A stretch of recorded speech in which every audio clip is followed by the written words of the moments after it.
छत्रपति शिवाजी महाराज। शिवाजी महाराज का जन्म 19 फरवरी 1630 में शिवनेरी दुर्ग में हुआ था। इनके पिता का नाम शाहजी भोसले और माता का नाम जीजाबाई था। शिवनेरी दुर्ग पुणे के पास है। उनकी माता ने उनका नाम भगवान शिवाय के नाम पर शिवाजी रखा। उनकी माता भगवान शिवाय से स्वस्थ संतान के लिए प्रार्थना किया करती थी। शिवाजी के पिताजी शाहजी भोसले एक मराठा सेनापति थे, जो कि डेक्कन सल्तनत के लिए कार्य किया करते थे। शिवाजी के जन्म के समय डेक्कन की सत्ता 3 इस्लामिक सल्तनतों बीजापुर, अहमदनगर और गोलकोंडा में थी। शिवाजी अपनी मां जीजाबाई के प्रति बेहद समर्पित थे।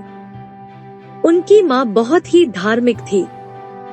उनकी माता शिवाजी को बचपन से ही युद्ध की कहानियां तथा उस युग की घटनाओं के बारे में बताती रहती थी। खासकर उनकी मां उन्हें रामायण और महाभारत की प्रमुख कहानियां सुनाती थी, जिन्हें सुनकर शिवाजी के ऊपर बहुत ही गहरा असर पड़ा था। इन 2 ग्रंथों की वजह से वो जीवन पर्यंत हिंदू महत्वों का बचाव करते रहे। इसी दौरान शाहजी ने दूसरा विवाह किया और अपनी दूसरी पत्नी तुकाबाई के साथ कर्नाटक में आदिल शाह की तरफ से सैन्य अभियानों के लिए चले गए। उन्होंने शिवाजी और जीजाबाई को दादोजी कोंडदेव के पास छोड़ दिया। दादोजी ने शिवाजी को बुनियादी लड़ाई तकनीकों के बारे में, जैसे कि घुड़सवारी, तलवारबाजी और निशानेबाजी सिखाई। शिवाजी महाराज का विवाह 14 मई 1640 में सईबाई निम्बलाकर के साथ लाल महल, पूना, पुणे में हुआ था। शिवाजी महाराज ने वर्ष 1645 में आदिल शाह सेना को बिना सूचित किए कोडना किला पर हमला कर दिया।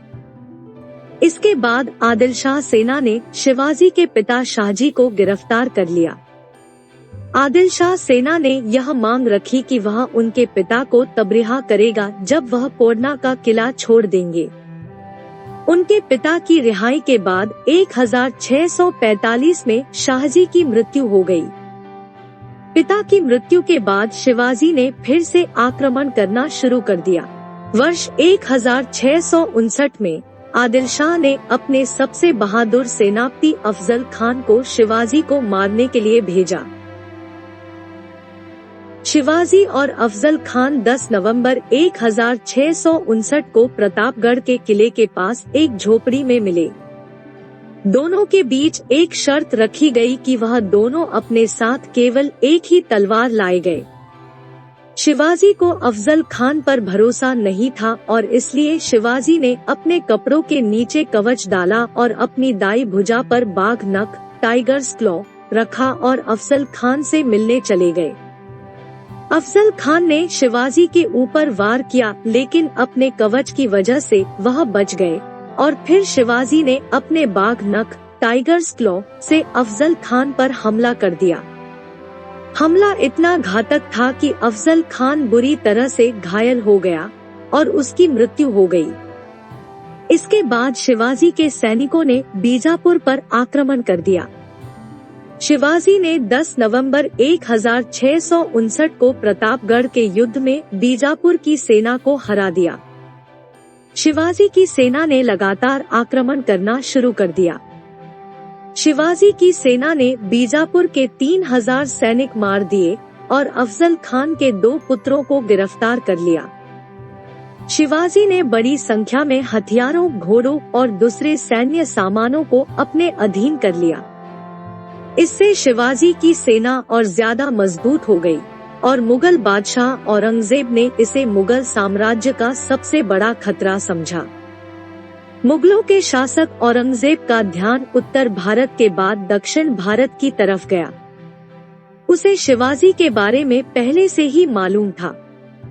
औरंगजेब ने दक्षिण भारत में अपने मामा शाइस्ता खान को सूबेदार बना दिया था। शाइस्ता खान अपने 150,000 सैनिकों को लेकर पुणे पहुंच गया और उसने वहां लूटपाट शुरू कर दी। शिवाजी ने अपने 350 मावलों के साथ उन पर हमला कर दिया था, तब शाइस्ता खान अपनी जान बचाकर भाग खड़ा हुआ और शाइस्ता खान को इस हमले में अपनी 3 उंगलियां गंवानी पड़ी। इस हमले में शिवाजी महाराज ने शाइस्ता खान के पुत्र और उनके 40 सैनिकों का वध कर दिया।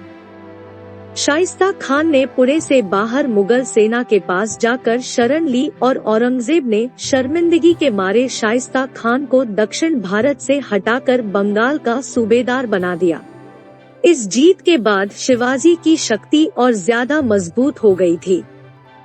लेकिन कुछ समय बाद शाइस्ता खान ने अपने 15,000 सैनिकों के साथ मिलकर शिवाजी के कई क्षेत्रों को जलाकर तबाह कर दिया। बाद में शिवाजी ने इस तबाही का बदला लेने के लिए मुगलों के क्षेत्रों में जाकर लूटपाट शुरू कर दी।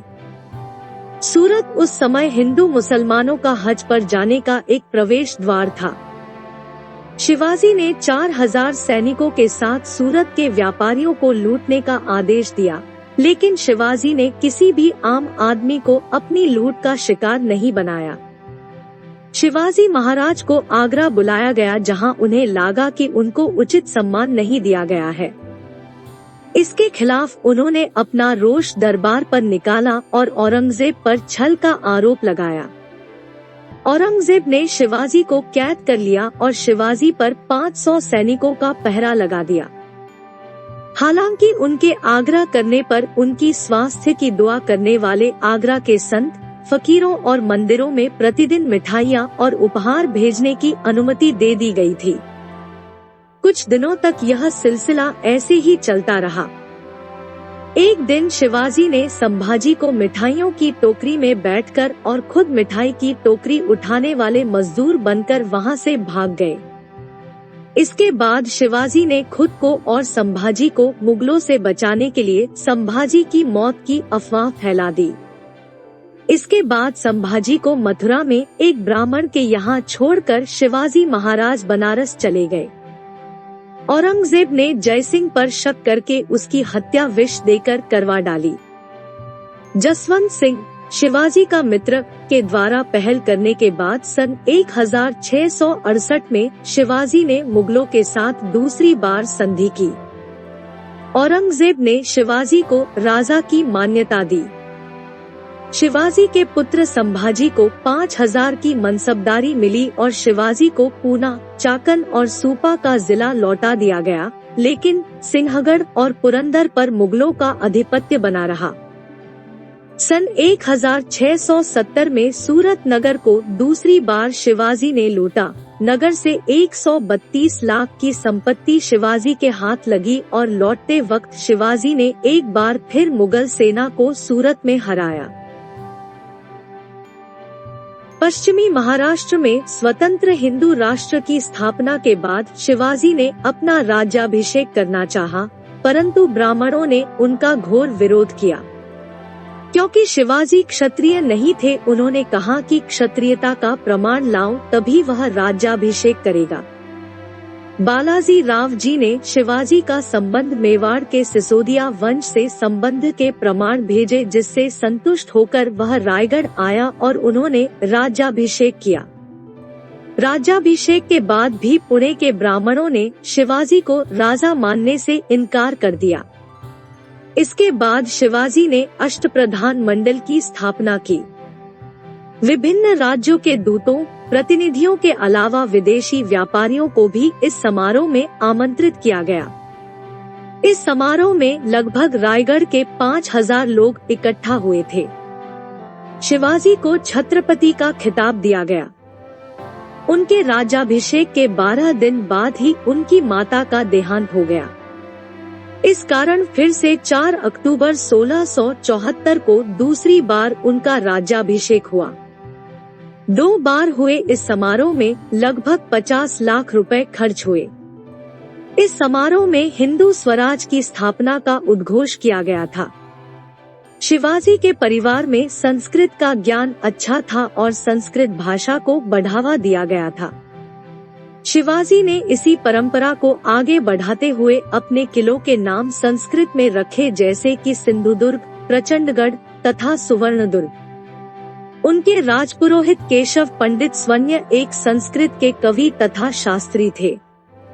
उन्होंने दरबार के कई पुराने कायदों को पुनर्जीवित किया एवं शासकीय कार्यों में मराठी तथा संस्कृत भाषा के प्रयोग को बढ़ावा दिया। शिवाजी एक कट्टर हिंदू थे, वह सभी धर्मों का सम्मान करते थे। उनके राज्य में मुसलमानों को धार्मिक स्वतंत्रता थी। शिवाजी ने कई मस्जिदों के निर्माण के लिए दान भी दिए था। हिंदू पंडितों की तरह मुसलमान संतों और फकीरों को बराबर का सम्मान प्राप्त था। उनकी सेना में कई मुस्लिम सैनिक भी थे। शिवाजी हिंदू संस्कृति का प्रचार किया करते थे। वह अक्सर दशहरा पर अपने अभियानों का आरंभ किया करते थे।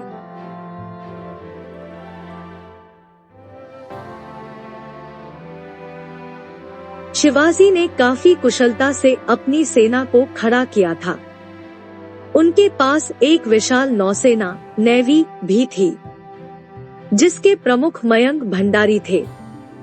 शिवाजी ने अनुशासित सेना तथा सुस्थापित प्रशासनिक संगठनों की मदद से एक निपुण तथा प्रगतिशील सभ्य शासन स्थापित किया। उन्होंने सैन्य रणनीति में नवीन तरीके अपनाए, जिसमें दुश्मनों पर अचानक आक्रमण करना जैसे तरीके शामिल थे। शिवाजी को एक सम्राट के रूप में जाना जाता है। उनको बचपन में कुछ खास शिक्षा नहीं मिली थी, लेकिन वह फिर भी भारतीय इतिहास और राजनीति से अच्छी तरह से परिचित थे। शिवाजी ने प्रशासकीय कार्यों में मदद के लिए 8 मंत्रियों का एक मंडल तैयार किया था, जिसे अष्टप्रधान कहा जाता था। इसमें मंत्रियों प्रधान को पेशवा कहते थे। राजा के बाद सबसे ज्यादा महत्व पेशवा का होता था। अमात्य वित्त मंत्री और राजस्व के कार्यों को देखता था और मंत्री राजा के दैनिक कार्यों का लेखा जोखा रखता था। सचिव दफ्तरी काम किया करता था। सुमंत विदेश मंत्री होता था, जो सारे बाहर के काम किया करता था। सेनापति सेना का प्रधान होता था। पंडितराव दान और धार्मिक कार्य किया करता था। न्यायाधीश कानूनी मामलों की देखरेख करता था। मराठा साम्राज्य उस समय 3 या 4 विभागों में बटा हुआ था। प्रत्येक प्रांत में एक सूबेदार था, जिसे प्रांतपति कहा जाता था। हर एक सूबेदार के पास एक अष्टप्रधान समिति होती थी। न्याय व्यवस्था प्राचीन प्रणाली पर आधारित थी। शुक्राचार्य, कौटिल्य और हिंदू धर्मशास्त्रों को आधार मानकर निर्णय दिया जाता था। गांव के पटेल फौजदारी मुकदमों की जांच करते थे। राज्य की आय का साधन भूमिकर था। सरदेशमुखी से भी राजस्व वसूला जाता था। पड़ोसी राज्यों की सुरक्षा की गारंटी के लिए वसूले जाने वाला सरदेशमुखी कर था। शिवाजी अपने आप को मराठों का सरदेशमुख कहा करते थे और इसी हैसियत से सरदेशमुखी कर वसूला जाता था।